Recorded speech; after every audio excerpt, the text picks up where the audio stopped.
Bonjour et bienvenue sur Tarot au quotidien. J'espère que vous allez bien ou en tout cas que cette guidance pourra vous apporter un peu de clarté si le sujet vous parle aujourd'hui. Alors aujourd'hui, on va regarder une question assez sensible. C'est comment vous choisir quand vous espériez être choisi par l'autre. Parce que vous avez peut-être attendu que cette personne vous choisisse. Alors pas seulement qu'elle revienne, pas seulement qu'elle écrive, pas seulement qu'elle fasse un geste, mais qu'elle vous choisisse vraiment, qu'elle vous donne cette sensation d'avoir compté, d'avoir été vu, d'avoir eu une place, d'avoir représenté quelque chose d'important dans son histoire. Et quand on attend ça, ce n'est pas une petite attente, hein. Ce n'est pas juste j'aimerais bien avoir de ces nouvelles, hein. C'est beaucoup plus profond que ça. C'est parfois une partie de nous qui attend que l'autre vienne confirmer notre valeur, comme si cette personne nous choisissait enfin, quelque chose en nous pouvait se poser, quoi. Et je le dis tout de suite, cette guidance n'est pas là pour vous dire que vous avez eu tort d'attendre. Elle n'est pas là pour vous dire que vous avez été faible. Elle n'est pas là pour vous dire allez, maintenant on passe à autre chose. Non, pas du tout. On va plutôt regarder ce que cette attente venait chercher en vous. Parce que parfois ce n'est pas seulement l'autre qu'on attend, hein.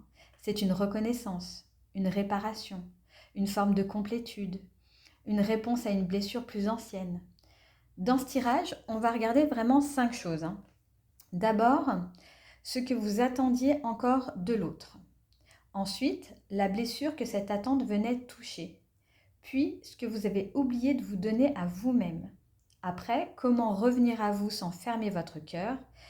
Et enfin, ce qui peut renaître quand vous vous choisissez. Alors comme toujours, c'est une guidance qui reste générale, donc elle ne parlera pas à tout le monde et c'est bien normal. Donc prenez vraiment ce qui résonne en vous et laissez le reste de côté, hein. C'est une guidance collective, donc elle ne pourra pas parler à toutes les situations de la même manière, hein. Mais elle peut venir éclairer une dynamique, une sensation, quelque chose qui se joue peut-être en vous, hein. Donc on commence tout de suite avec la première carte qui est le monde. Et cette carte répond à la question qu'est-ce que vous attendiez encore de l'autre. Avec le monde, vous n'étiez vraiment pas sur une petite attente, hein. Ce n'est pas simplement dans j'attends un message, j'attends un signe, j'attends qu'il ou elle fasse un pas, hein. Non, non, le monde, c'est beaucoup plus grand que ça, hein. Cette carte, elle parle de complétude, de cycle, d'accomplissement, de quelque chose qui vient se fermer ou se réunir. Et là, ce que je ressens, c'est que vous attendiez peut-être que cette personne vous attendiez peut-être de cette personne une sensation très profonde, hein, celle d'être enfin choisi, reconnu, confirmé dans votre importance, hein. Comme si son choix venait dire oui, vous avez compté, oui, cette histoire avait un sens, oui, vous n'avez pas ressenti tout ça pour rien, oui, il y a bien eu quelque chose. Et ça, c'est très humain, hein. Parce que quand un lien a beaucoup compté, quand on a donné beaucoup de soi, quand on a espéré, attendu, ressenti, traversé des silences, des incertitudes, on n'attend pas seulement une action de l'autre, hein. On attend parfois une forme de reconnaissance globale. On attend que l'autre vienne donner une fin à l'histoire, un sens, une confirmation. Avec le monde, il peut y avoir cette idée, si cette personne me choisit, alors quelque chose se complète en moi. Comme si son choix venait fermer une boucle. Et peut-être que c'est ça qui rend l'attente si difficile à lâcher, hein, parce que si vous attendiez seulement un message, vous pourriez peut-être vous dire, bon bah, ok, il ne vient pas quoi. Mais si vous attendiez une forme de complétude, bah là c'est beaucoup plus profond. Parce que ce n'est plus seulement l'autre que vous attendez, c'est l'apaisement que son choix pourrait vous apporter. Le monde peut aussi montrer que vous avez projeté quelque chose de très grand sur cette relation, hein. Pas forcément de manière consciente, hein, mais peut-être que cette personne représentait pour vous une fin de cycle, une étape qui était importante, une sensation de si cette histoire fonctionne, alors quelque chose en moi sera réparé, reconnu, validé. Et je veux vraiment le dire avec douceur, hein, mais c'est pas ridicule, pas du tout, hein. Ce n'est pas trop, ce n'est pas bête, ce n'est pas vous imaginez n'importe quoi, mais pas du tout, hein. Je pense que vous commencez quand même maintenant à me connaître, hein. Mais quand une personne vient toucher un endroit profond en nous, elle peut prendre une place immense. Mais les cartes viennent peut-être demander est-ce que vous attendiez de cette personne n'était pas trop grand pour être porté par justement une seule personne. Parce que le monde c'est très vaste, hein. Et parfois, on demande à l'autre de venir nous offrir une complétude que l'on cherche en réalité depuis longtemps. On attend qu'il ou elle nous choisisse, mais derrière, il y a peut-être cette phrase silencieuse: choisissez-moi parce que j'ai envie enfin de trouver ma place. Et vous pensiez que cette place, c'était auprès de cette personne. Et là, on comprend mieux pourquoi cette attente a pu être si forte. La deuxième carte, c'est la force. Et elle répond à la question: quelle blessure cette attente venait toucher? La force est une carte qui est très belle. D'ailleurs, moi j'adore cette carte de ce jeu-là, je la trouve magnifique, mais elle est aussi très intime. C'est pas une force qui est dure, c'est pas une force qui écrase, c'est pas une force qui dit je vais tout contrôler, je vais tout tenir, je ne vais rien ressentir. Non. La force, elle parle d'un courage intérieur, d'une douceur avec soi, d'une capacité à apprivoiser ce qui remue, à rester en lien avec son cœur même quand ça tire fort à l'intérieur. Et dans ce tirage, j'ai l'impression que cette attente venait toucher votre force intérieure. Pas parce que vous n'êtes pas fort, au contraire, peut-être que vous avez beaucoup tenu, justement, que vous avez beaucoup essayé de rester digne, de ne pas trop demander, de ne pas trop montrer ce qui vous est mal, de ne pas exploser, de ne pas supplier, de ne pas vous effondrer. Peut-être que vous avez mis beaucoup d'énergie à rester bien, à comprendre, à patienter, à garder une forme de maîtrise. Et parfois, on croit que la force, c'est ça: tenir, attendre, supporter, comprendre encore, donner encore une chance, se dire je peux gérer. Mais avec la force, je ressens une question qui est vraiment beaucoup plus profonde. C'est: est-ce que votre force vous a aidé à vous tenir auprès de vous-même en fait? Ou est-ce qu'elle vous a servi à tenir dans une situation qui vous faisait mal? Et c'est pas la même chose, c'est très différent. Parce que parfois on appelle force le fait de rester longtemps dans une attente. On se dit je tiens bon, allez je suis patiente, je comprends, je ne veux pas forcer l'autre, je suis capable de traverser ça. Et oui, il y a peut-être une vraie force là-dedans. Mais à un moment, les cartes peuvent venir aussi demander: est-ce que cette force est encore au service de votre cœur? Ou est-ce qu'elle est devenue une manière de vous oublier? La blessure touchée ici, c'est peut-être celle de devoir être forte pour être aimée. Alors forte de ne pas trop demander, forte de ne pas déranger, forte pour attendre que l'autre soit enfin prêt, forte pour ne pas avoir l'air trop sensible, forte pour ne pas montrer que le fait de ne pas être choisi, en fait, ça fait mal. Et là, la force vient vous rappeler autre chose. Votre force intérieure ne devrait pas seulement servir à attendre quelqu'un. Elle devrait aussi servir à vous protéger, à vous écouter, à vous respecter, à dire là mon cœur a besoin de moi en fait. Parce que se choisir, ce n'est pas devenir dur, ce n'est pas fermer son cœur non plus. Ce n'est pas décider que plus jamais personne ne vous touchera, loin de là. Se choisir, c'est peut-être justement utiliser cette force avec plus de tendresse. Non pas pour continuer à tenir dans l'attente, mais pour revenir vers vous. On va passer donc à la troisième carte maintenant, qui est donc le 4 de coupe. Et cette carte répond à la question: qu'est-ce que vous avez oublié de vous donner à vous-même? Et donc avec ce 4 de coupe, on est dans une énergie de retrait, de lassitude, un petit peu blasé quoi, de fermeture émotionnelle parfois. Comme si quelque chose était là, mais qu'on n'arrivait plus vraiment à le recevoir. Et dans ce tirage, je le ressens vraiment comme une fatigue du cœur en fait. Vous en avez marre. Peut-être que vous avez tellement attendu quelque chose de l'autre que vous avez fini par ne plus voir ce que vous pouviez vous offrir à vous-même. Pas parce que vous ne voulez pas, mais parce que toute votre attention était vraiment tournée vers ce qui ne venait pas. Qu'est-ce qu'il ou elle ressent? Pourquoi il ou elle ne bouge pas? Pourquoi je ne suis pas choisie? Pourquoi cette personne ne voit pas ce que je donne? Pourquoi ça reste flou? Pourquoi ça ne se pose pas? Et pendant que toute votre énergie va vers ces questions, il y a une autre question qui se perd un petit peu. Et moi, là-dedans, qu'est-ce que je ressens vraiment? De quoi ai-je besoin? Qu'est-ce que je refuse encore de recevoir ailleurs?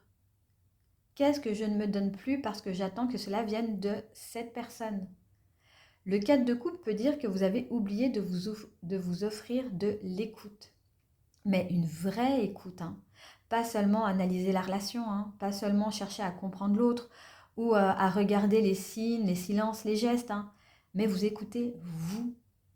Écoutez votre fatigue, votre déception, votre besoin de paix, de clarté, de ne plus rester suspendu à une réponse. Cette carte peut aussi montrer que quelque chose vous est proposé, mais que vous ne le voyez pas vraiment, hein. Vous voyez, on vous tend une coupe, mais en fait, vous avez le visage tourné de l'autre côté, vous ne le voyez pas. Parce que votre regard reste vraiment fixé sur une seule coupe, sur une seule personne, sur une seule attente, sur une seule façon d'être choisi. Et les cartes viennent peut-être aussi dire, il y a d'autres formes de présence. Il y a d'autres façons d'être nourri, d'autres espaces où votre cœur peut respirer. Mais pour le recevoir, il faut peut-être sortir un peu de cette fixation. Et ça, je vous l'accorde, ce n'est pas simple, hein. Parce que quand on espère être choisi par une personne précise, hein, toutes les autres formes d'amour, de soutien, de douceur peuvent sembler beaucoup moins fortes, hein. Un ami peut être là, une activité peut faire du bien, un moment peut apaiser, une parole peut soutenir. Mais si ce n'est pas cette personne, bah, une partie de nous peut dire oui, mais c'est pas ça que j'attends en fait. Et le 4 de coupe vient justement montrer cet endroit que vous avez oublié de vous donner. Ce que vous avez oublié de vous donner, c'est peut-être la permission de recevoir autrement, de recevoir de vous-même en fait, de la vie, d'autres liens, de ce qui est déjà là, même si ce n'est pas exactement ce que vous espériez. Alors je ne dis pas ça pour minimiser la douleur, hein. Je sais que quand on attend une personne, on ne remplace pas ça avec une petite phrase du type regardez autour de vous, hein. Non, c'est pas si simple. Si ça l'était, mon Dieu, les choses seraient bah, justement tellement simples, mais non. Non, non, pas du tout. Mais quand même, là, le tirage, il vient ouvrir une petite nuance. Peut-être que vous n'avez pas seulement besoin d'être choisi par cette personne, peut-être que vous avez besoin de recommencer à vous choisir dans les endroits où vous vous êtes laissé de côté. Et cela nous amène tout doucement à la quatrième carte. Et donc là, nous avons le 3 de bâton. Cette carte, elle répond à la question comment revenir à vous sans fermer votre cœur. Et je trouve cette carte très très belle ici parce que le 3 de bâton, ce n'est pas une carte de fermeture. Au contraire, c'est une carte d'horizon. C'est une carte où l'on commence à regarder plus loin, à sentir qu'il y a autre chose devant, à ne plus rester uniquement fixé sur ce qui n'a pas été répondu, ce qui n'a pas répondu en fait. Et pour moi, cette carte, elle vient dire revenir à vous, ce n'est pas vous enfermer, ce n'est pas devenir amer, ce n'est pas vous dire plus jamais je donnerai, plus jamais je ne m'ouvrirai, plus jamais je n'aimerai, pas du tout. Revenir à vous, c'est élargir le regard. C'est sortir du point fixe, parce que l'attente peut réduire le monde, hein. Quand on attend d'être choisi par quelqu'un, parfois tout se resserre autour de cette personne. Son message, son silence, son regard, son choix, sa décision, son rythme. Et petit à petit, ben, votre horizon, ben, à vous, ben, il devient très petit, quoi. Le 3 de bâton vient rouvrir cet horizon. Il vient dire, il y a une vie au-delà de cette attente. Il y a des possibilités, des chemins, des rencontres, des projets, des endroits où votre cœur peut se redéployer. Pas forcément tout de suite, dans une nouvelle histoire, c'est pas du tout le sujet, mais dans une énergie où vous recommencez à regarder devant vous. Et ça, c'est une différence qui est quand même très importante. Se choisir, c'est pas fermer la porte à l'amour, pas du tout. C'est arrêter de rester immobile devant une porte qui ne s'ouvre pas. C'est commencer à se demander qu'est-ce qui m'appelle ailleurs? Qu'est-ce que je peux construire pour moi? Qu'est-ce que j'ai envie de découvrir? Qu'est-ce qui m'attend si je ne mets plus toute ma vie intérieure entre les mains de cette attente? Le 3 de bâton vous invite à reprendre de la perspective, à ne pas réduire votre futur à la réponse de quelqu'un d'autre. Et ça, c'est très important dans cette guidance. Parce que souvent, quand on n'est pas choisi par une personne, quand on a l'impression que c'est tout notre avenir affectif qui se ferme, bah c'est pas vrai. Ce choix-là ou cette absence de choix parle de cette relation, de cette personne, de cette dynamique. Mais cela ne dit pas tout de votre valeur. Cela ne dit pas tout de votre avenir non plus, de votre capacité à aimer et à être aimé. Le 3 de bâton vient mettre de l'espace. Il dit ne fermez pas votre cœur. Ne le laissez pas, mais ne le laissez pas attaché à un seul rivage. Il y a beaucoup plus loin. Et on en arrive à la dernière carte qui vient confirmer cette cette reprise de présence. C'est le roi de bâton, donc l'enchanteur de bâton avec le Woman Tarot. Et là, on a une très belle énergie de feu. Le roi de bâton, c'est quelqu'un qui rayonne, quelqu'un qui est dans son axe, qui n'attend pas qu'on lui donne le droit d'exister, qui se remet en lien avec son désir, sa présence, sa créativité, sa confiance. C'est vraiment quelque chose, un feu en lui, quoi. Après toutes les cartes précédentes, je trouve cette fin très forte, parce qu'au début, avec le monde, vous attendiez peut-être que l'autre vous donne une sensation de complétude, et à la fin, avec le roi de bâton, on voit une énergie qui revient de l'intérieur. C'est pas du tout la même chose, vous le sentez? Au début, une partie de vous pouvait dire, si cette personne me choisit, alors je me sentirai complète. Alors je saurais que j'ai compté, alors je pourrais me poser. Mais avec le roi de bâton, les cartes, elles disent quelque chose peut renaître quand vous arrêtez de suspendre votre valeur au choix de quelqu'un. Votre feu peut revenir. Votre envie, votre assurance, votre présence, votre capacité à créer, votre capacité à vous dire je suis là. Et ce roi de bâton n'est pas dans l'attente. Lui, il ne quémande pas, hein. Il ne se réduit pas. Il ne se demande pas sans cesse est-ce qu'on va me choisir. Non, lui, il habite son énergie. Et je crois que c'est vraiment le message final de ce tirage. Vous pouvez avoir espéré être choisi, vous pouvez reconnaître que cette attente a été importante, vous pouvez reconnaître que cette personne a touché quelque chose de profond en vous, mais vous n'avez pas à rester suspendu à son choix pour commencer à revenir dans votre propre présence. Le roi de bâton montre que ce qui peut renaître, c'est une forme de puissance intérieure. Alors, ce n'est pas une puissance froide, ce n'est pas une carapace ou une posture je n'ai besoin de personne. Non, c'est vraiment une puissance qui est vivante, celle qui vous permet de dire j'ai aimé peut-être, j'ai attendu aussi, j'ai espéré être choisi, mais je peux aussi me choisir maintenant. Et se choisir, ce n'est pas effacer ce que vous avez ressenti. Ce n'est pas prétendre que cette personne n'a pas compté. C'est arrêter de vivre comme si votre valeur dépendait du moment où elle vous choisira enfin. Donc, si on reprend un petit peu le fil du tirage, on voit qu'il y a une vraie progression. Avec le monde, ce que vous attendiez de l'autre était peut-être très grand, une reconnaissance, une complétude, une sensation d'être enfin choisi, vu, confirmé dans votre importance. Hein. Avec la force, on voit que cette attente venait vraiment toucher justement votre force intérieure, peut-être cette capacité à tenir, à rester digne, à ne pas trop montrer ce que cela remuait en vous. Mais les cartes demandent si cette force vous soutient encore ou si elle vous maintient dans une attente qui vous épuise. Avec le 4 de coupe, on voit que vous avez peut-être oublié de vous donner de l'écoute, de la présence, de la disponibilité émotionnelle.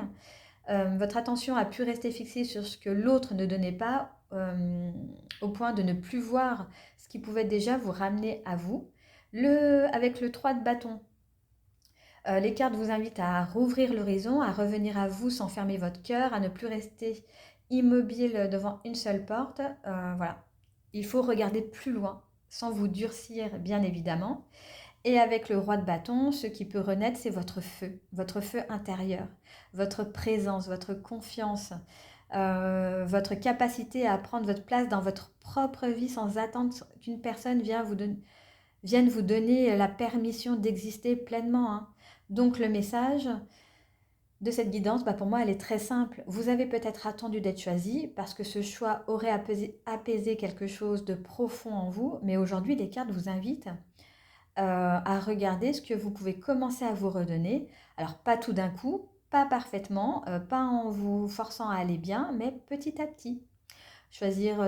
Vous choisir dans une décision, dans une limite, dans une façon de ne plus courir après une réponse, de vous choisir dans une manière de revenir à ce qui vous nourrit vraiment. Donc voilà un petit peu pour la guidance d'aujourd'hui. Donc j'espère qu'elle vous aura plu. Si elle vous a parlé, surtout n'hésitez pas à la partager peut-être avec quelqu'un qui aurait besoin d'entendre ce message également. C'est un travail qui est long. Voilà, c'est pas quelque chose que vous allez arriver à faire du jour au lendemain, pas du tout. C'est un travail qui va être long à faire, mais je vous assure que ça vaut vraiment le coup de se choisir et de recommencer à vivre à partir de notre intérieur, de nous, de ce qu'on a envie, Ouais, c'est tellement libérateur en fait de ne plus attendre après quelqu'un, je vous assure. Et si vous avez besoin de... si vous sentez que vous n'arrivez pas à faire ce travail tout seul, moi je vous invite vraiment hein, à aller voir un professionnel de santé qui vous aidera dans ce processus. Ne restez pas seul avec votre mal-être, des questions, non. Il y a des gens qui sont là pour vous aider, donc profitez-en. Donc moi je vais vous laisser ici. Je vous souhaite à tous une excellente journée ou soirée et je vous retrouve très vite dans une prochaine vidéo.